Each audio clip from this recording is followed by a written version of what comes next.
வாசம் நாட்டிலே மறைமுகமாக நின்று அதையும் கழித்து 13 துளைத்து விளாட மச்ச நாட்டை ஆண்டு வரும்படியான விளாட மன்னனால் அவங்களுக்காக சீதனமாக விளாடனுடைய மகள் உத்தரியை அபிமன்னனுக்கு திருக்கல்யாணம் செய்து கொடுத்தார்கள். அப்படி அந்த திருமணத்துக்கு சீதனமாக கொடுத்த நாடு உபலாவியம் என்று சொல்லும்படியான நாடு. அந்த தரணியில் உபலாவியோ வந்து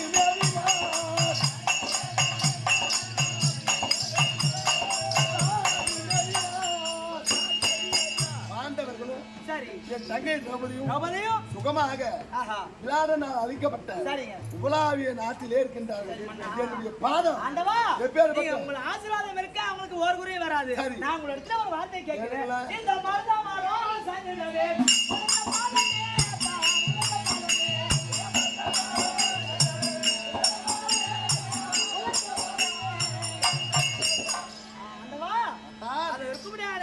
மருதமரமாக இருந்த இருவர்கள் அந்த குபேரன பிள்ளைகள் யாரு? நலக்கிருபன் மணிபூவன். ஆமா, அந்த இருவர்களும் சாபம் பெற்று மரமாகத்தான் இருந்தார்கள், மருத மரமாக இருந்தார்கள். நீங்கள் சிறு வயது கொண்டு தாயார்கள் கட்டி வைத்த காரணத்தினால் நீங்கள் தவழ்ந்து சென்று உங்கள் பாதமானது அந்த மரத்தின் மீது பட்டவுடன் அந்த இருவரும் சாப விமோசனப்பட்டு அங்கே சென்றார்கள். அப்பேற்பட்ட பாதம், அந்த அப்பேற்பட்ட பாதம் இங்கே வந்திருக்கிறது. இந்த வந்தமான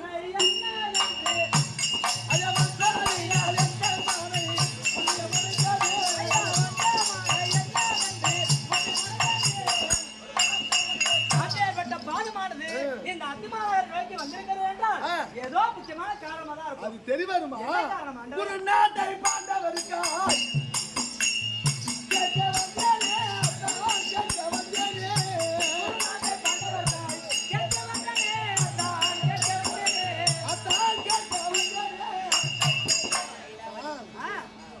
நியமித்த கரார் பிரகாரம் 13 கழித்து வந்தால் பாண்டவர்களே உங்களுக்குரிய விருதுபாலி ராஜ்யத்தை தருகிறேன் அப்படி என்று சொன்னார் இல்லையா?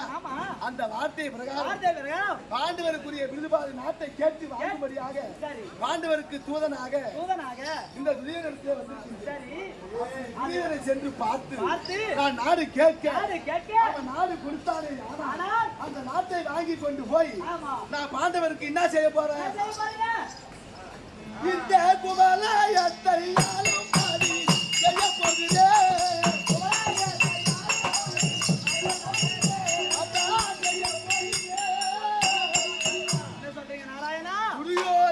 நாடு கேட்டு அதை வாங்கி கொண்டு போய் பாண்டவர்களுக்கு கொடுத்து இந்த கோலியம் எல்லாம் பாண்டவர்களை ஆளுபடியாக செய்ய போறோம். ஆமா,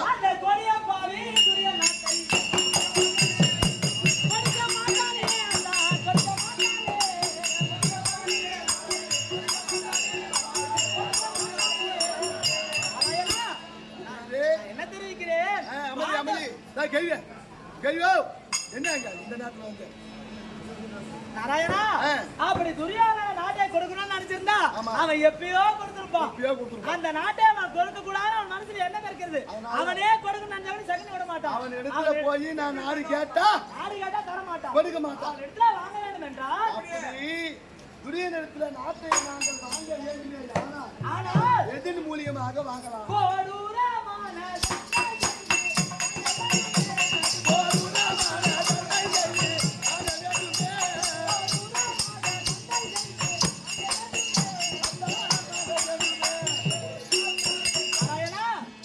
கொடூரமான சண்டை செய்து யுத்தம் செய்து அதன் மூலமாக வெற்றி பெற்றால்தான் நாட்டை துரியோதனத்தில் பெற முடியும். யுத்தத்தின் போரின் முனையிலே இறந்தவர் போக இருப்பவர் நாட்டை ஆளலாம் அப்படின்னு சொல்றீங்க. அப்படிதான் வாங்க முடியும் அவனிடத்திலே. நான் ஒண்ணு நினைச்சுன்னு வந்தேன், அதே மாதிரி நான் என் மனதில் என்ன நினைச்சனும் எங்க அத்தான் மனதிலையும் அதே நினைச்சுதான் இருக்கு. ஒருவேளை நோக்கு வரும் தெரியுமா இருக்கா? அத்தான் நீங்க சொல்லும் மாதிரி அவன் இடத்துல யுத்தத்தின் மூலியமாகத்தான் நாட்டை வாங்க வேண்டும். அது எதனால தெரியுமா?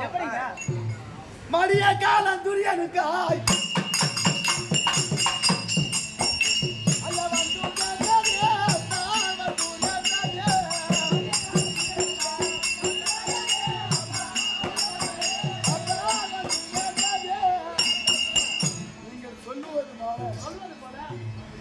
கண்டையின் முனையிலே தான் நான் வெற்றி பெற்றுத்தான் நாட்டை வாங்க வேண்டும் அப்படி என்று இருந்தால் அதே மாதிரி சண்டை செய்து நாட்டை நான் எப்படி வாங்குவேன்? எப்படி? இந்த வளப்பாமான நாட்டை எல்லாம் வாங்க போகிறேன்.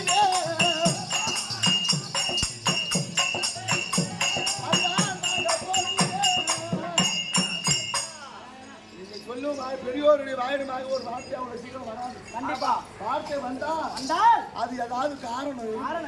அது மாதிரி உங்க வாயாலே வந்து விட்டது. சண்டையின் மூலியமாகத்தான் நாட்டை பெற முடியும். அது ஏன் தெரியுமா? அது எப்படி என்றால் அது துரியோதனுடைய என்னது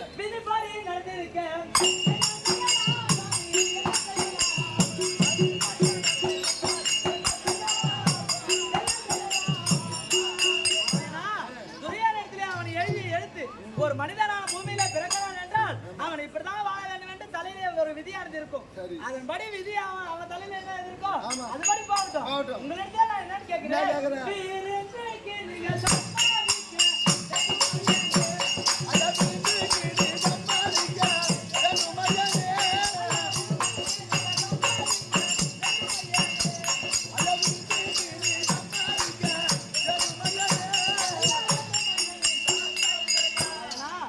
என் இடத்திலே வீட்டுக்கு வந்துட்டீங்க. என்னை இருக்குமையான பொருளெல்லாம் வைத்து நான் சமையல் செய்கின்றேன். அந்த விருந்தை நீங்கள் அன்போடு உண்ண வேண்டும். அவன் கதை அப்படி போகட்டும். அவன் போட்டுங்க, அவனை அதார விட்டுடுங்க. ஆமா, என்னையும் ஒரு பொருட்டாக எண்ணி இந்த யாரையுடைய குடிலுக்கு வந்தீங்களே சுவாமி, எங்க இடத்தால் உள்ள உணவை அளிக்கிறேன், அதை சாப்பிடுங்க. ஆமா அப்படி சொல்றீங்க. ஆமாங்க.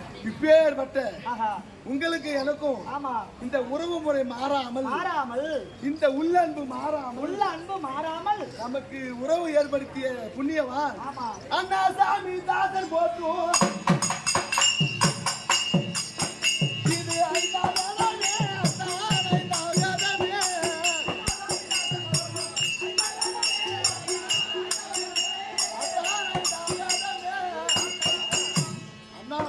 தாசன் என்று சொல்ல முடியாத காவியத்தை எழுதிய அந்த புண்ணியவானுக்குத்தான் நாம் அனைவரும் கடமைப்பட்டுள்ளோம். கண்டிப்பா அவர் இல்லை என்றால் இந்த கிருஷ்ணன் போது நாடகம் இல்லை.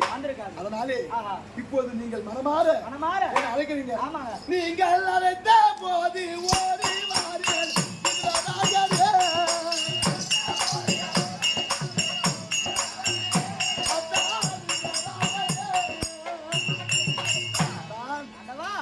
கூப்பிடுறீங்க, மறுக்க முடியல என்னால. சரி, அன்போடு கூப்பிடுறீங்க. ஆமா, சும்மா மெப்புக்கு கூப்பிடுறோம் எனக்கு தெரியும். கண்டிப்பா இவன் எந்த நோக்கத்துல நம்ம கிட்ட பேசுறான், இவன் எந்த நோக்கத்தை மனுஷன உள்ள வச்சு பேசுறானா இல்ல வெளியே உள்ள வந்து வைக்காத பேசுறானா அப்படின்றத கண்டுபிடிச்சிருவோம். கண்டிப்பா உங்களிடத்துல மறுக்க முடியுமா? அதனாலே நீங்க போய் சமையல் ஒரே ஒரு வார்த்தை கேட்கிறேன்.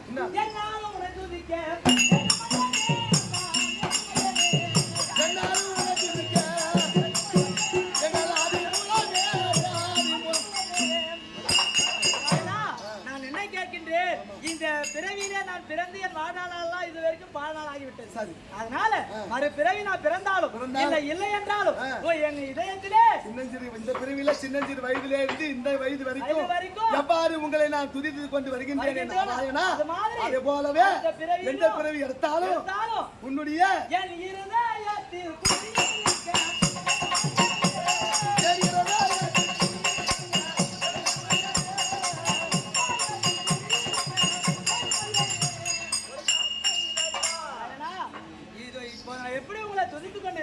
இந்த அன்பு மாறாத பக்தியும் இந்த உயிரே பிரிந்தாலும் இந்த ஞாபகம் உங்க அன்பை எனக்கு வேண்டும். சரி, அப்படியே தருது. நீங்கள் உணவு ஏற்பாடு செய்யுங்க. சென்று இந்த அத்திமா நகரத்துக்கு வந்துருங்க. பேர் தெரிஞ்சவங்க எல்லாம் எவ்வளவு பேர் இருப்பாங்க. அவங்க எல்லாம் பாத்தீங்கன்னா வர கண்டிப்பா இப்ப ஏற்பாடு செய்யுங்க.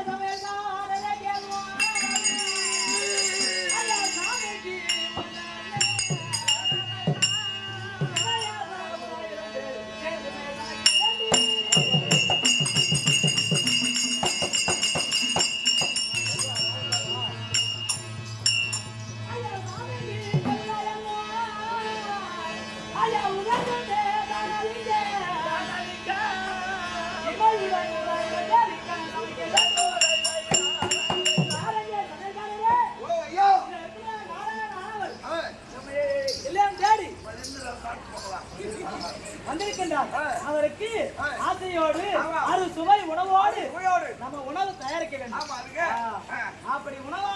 பழுதாகி விட்டதுன்னா என் வாளினால் உங்கள் அனைவரையும் ஆக்கினம் செய்து விடுவேன். ஐயோ வேணாம் வேணாம், சமையல்காரி அம்மா பேர் வேணும். 100,000 பேர் 60 லட்சம் பேர் அனைவரும் சமைக்க வேண்டும். எல்லாம் போய் அடுப்புல உட்கார சொல்லிடுறேன். எல்லாம் போய் அடுப்புல உட்காருங்க. அடுப்பாங்கரை மீது அமர்ந்து அது சுவையான உணவானது கோயம்பேடு அனுப்பிட்ட மாதிரி கட்டுங்க. காய்கறி உணவானது சமைக்க வேண்டும். சாமி நான் எத்தனை பேர் சுகர் பிளான் செஞ்சேன். உப்புல கஞ்சி செய்யறதுக்கு சரி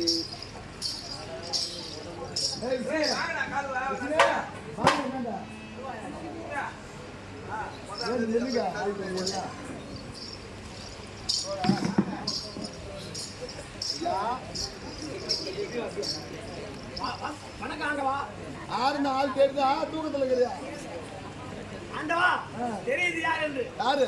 ஸ்ரீமன் நமோ நாராயணன். சரி, அத்திமாநகரத்துக்கு ஒரு வேலையா வந்தேன். உங்களை பார்த்த வழியில நல்லா இருக்கீங்களா? சௌரியமா இருக்கீங்களா? ஆமா. இருக்குது யாரு வீடு? என் வீடு எதுக்காலும் சொல்லிட்டு போறேன். இப்ப என் வீடு அதான் சொல்றேன். சரி, நல்லா இருக்கிறீங்க. நல்லா இருக்கிறேன். எப்படி கட்டினீங்க? செங்கல் சிமெண்ட் தான். சரி, சந்தோஷம். போய் வரட்டுமா? சரி,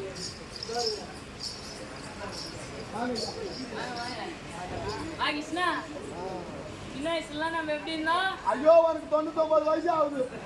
சின்ன வயசுல நான் எப்படி இருந்தோம்? நம்ம எப்படி விளையாடி இருந்தோம்? போறோம். நல்லா இருக்கிறா? நல்லா இருக்கா? இருக்குது யாரு வீடு? என் வீடு. நீ எப்படி கட்டின? சாராயம் வித்து கட்டினா. இல்ல இல்ல, அவன் தாத்தக்காரன் டீ கடை போட்டு 1 லிட்டர் பாலுக்கு 5 லிட்டர் தண்ணி ஊத்துவாங்க. அந்த மாதிரி டீ கடை வச்சு சம்பாதிச்சு போய் வரட்டுமா? வேலையா வந்தேன். என்ன வேலை? அதையா உங்களுக்கு சொன்னோம். சரி போய் வா. போய் வரட்டுமா?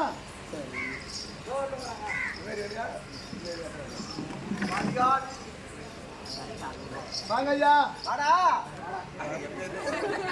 ஒரு நல்ல மரியாதை கொடுக்குறாரு பழகுது. தம்பி தலைவன் தேய்ச்சான். அடுத்தவனை கொல்ல வேண்டுமே ஆனால் நீங்க விஷம் குடிப்பீங்க, கல்யாணம் அடிப்பீங்க, தடியால அடிப்பீங்க, கத்தியால குடுத்துவீங்க. நான் என்ன பண்ணுவேன் தெரியுமா? வெள்ளம் குடுத்தே பண்ணுவேன். என்னை பத்தி நல்லா தெரியும் உனக்கு. அதனாலதான் உன் கையால சாப்பிடுறதே இல்ல. யாரு தெரிஞ்சு கிருஷ்ண பகவான். நல்லா இருக்குதாப்பா? நல்லா இருக்குங்க. இருக்குது யாரு கிடையாது? யாரு கிடையாது? யாரு விடு? யாரு விடு? எப்படி காட்டினா? ஆயா சத்து கட்டி விட்டுரு. ஆயா சத்தா? ஆயா சத்துன்னு எனக்கு கூட புரியலையா? என்ன அர்த்தத்துல சொல்றான்னு எனக்கு ஒண்ணு தெரியல. அவன் ஆயா தெம்போட இருந்து அவங்க தாத்தா சம்பாதிச்சு வந்து கொடுத்தாராம். ஒரு கம்பெனில அட்வான்ஸ் வாங்கி இட்லி வித்து கட்டி கொடுத்துருங்க. ஆயா இட்லி சுட்டு தம்பி உங்க ஆயா இட்லி நல்லா இருக்கும். சரி போய் வரட்டுமா? என்ன சாப்பிடுறா? இல்ல இல்ல, கேட்டுதான் பவுடர் போச்சு. நல்ல மரியாதை. சரி போவோம். ஒரு பைக்காரர் பாருங்க. விடுங்க அவன் பைக்.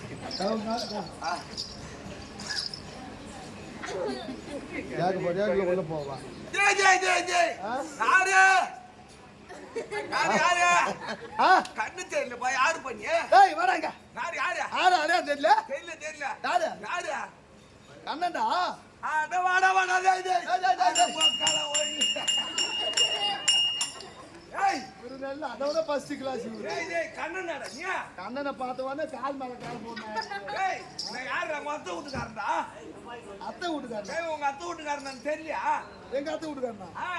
செத்துதான் சொன்னாங்க. எப்போ? அந்த அத்தை அவருக்கு எனக்கு அண்ணன் பங்காளி விட்ட அண்ணன் தம்பிடா நான் அவருக்கு. இன்னுமா இருக்கிறா? சாவலன்னு கேக்குறியா? ஏய் உன்னை பாத்தி அம்மா நாள் ஆகுது. ஒரே நாள் முன்னாடி வந்தாண்டா 500 ரூபாய்க்கு சில்லறை மாத்தி வாடான்னு போய் அனுப்புனேன். அந்த காசு தூக்கிட்டு ஓடனவன் தான் அதோட நல்லா வந்துக்கிறான். சரி, நல்லா இருக்கீங்களா? எந்த குறைங்கடா நல்லா கரண்டா. கல்யாணம் ஆகி போச்சா? கல்யாணம் அது யாரும் பண்றேன். கல்யாணத்துக்கு அப்புறம் ஆகாது. அது அதான் நான் பண்றேன் பையா. சரி போகட்டும். வேலை வெட்டிக்கு போறீங்களா இல்லையா? எல்லா குடும்பம் நல்லா இருக்குதா? யார் வீடு? நான் ஊரு. ஐயோ நான் இனிமே வீட்டை பிடிக்க போயிடுவோம் பழகுது நான் வீடு நெஞ்சு தம்பின்னு ஊடுறா ஆமா எப்படி காட்டுன எப்படி காட்டுனீங்க எங்க ஓனர் கிட்ட 2 லட்சம் 3 லட்சம் அட்வான்ஸ் வாங்கி வட்டி கட்டாத கட்டணும் இங்க ஓனர்கிட்ட பணம் அடிச்சியா இல்லையா என்னத்துக்கு நான் அடைக்கிறேன் பணம் எதுக்கு வாங்கின கூத்தாடுறதுக்கு தான் வாங்கினேன் திருப்பி கொடுக்கறதுக்கு வாங்கினேன் வருஷத்துக்கு 2 லட்சம் நியாயமான பேச்சுதான் கொரோனா டைம்ல 2 வருஷம் கூட்டு இல்லாத போது வைக்கலாம் கொரோனா டைம்ல 2 வருஷம் கூட்டு நின்று போயிடுவேன் அப்பா ஆளுகள் எல்லாம் பணம் கேட்டேன் கொடுத்துருக்கடா வட்டிக்கு வாங்க கொடுத்துருவோம் அதுக்கு முன்னாடி கொடுக்குற கூத்து நடக்கும் போது அப்படி சொன்னா ஆச்சார பணம்னு என்ன கேட்டேன் மருந்து குடிச்சிட்டு வந்து உங்க வீட்லயே போட்டுப்போம் எங்க பாடி எனக்கு செலவு பண்ணிட்டான் சரி போய் இருக்கு 2 வருஷம் ஆமாண்டா வந்து சாப்பிட்டு வந்தியா சாப்பிட்டு சரி மாமனுக்கு ஏதாவது வாங்கியா கொக்கு மருந்து இருக்குது என் பாக்கெட்ல கொடுக்கட்டா சரி சரி போய் நேரம் ஆகி போச்சு முக்கியமான வேலையை போடா ஒரு தண்ணியை தழுப்ப சாப்பிட்டு போறியா நானும் ஐயோ நீ சொன்னதே போதும் அவர் ரெண்டு போச்சு நான் போய் வரட்டுங்களா நீ சாப்பிட்டாலும் எனக்காக வாங்கி கொடுத்துருப்பேன் நான் மாமன் சும்மா தானே உட்காந்துக்கிறான் பின்னாடி என் மாதம் வரான் அவன்கிட்ட வாங்கிக்கோ சரிடா வரட்டுமா அவன் கோத்தக்காரன் நல்லா இருக்கிறாளா நல்லா இருக்காங்க சரி கேட்டேன்னு சொல்லி போய் விஷயம் உணவானது தயாராகி சரி இதுவா யாருடைய இல்லம் இது தங்களுடைய இல்லம் நம்ம வீடுங்க பெரியோர் வார்த்தை தான் காவிரி பாசங்களுடைய வார்த்தை பேர 4 பேரு கேட்டோம் அதுல என்ன சொல்லிச்சு யான் ஊடுன்னா யாரு எதுக்கு இல்லாதே போயிடுது தங்களுடைய இல்லம் தங்களுடைய குடிசை தங்களுடைய பிள்ளை அப்படின்னு இந்த உறவு முறை மாறப்படாது இது தங்களுடைய இல்லம் தயாராகி விட்டது உணவு எப்பவே தயாராகி விட்டது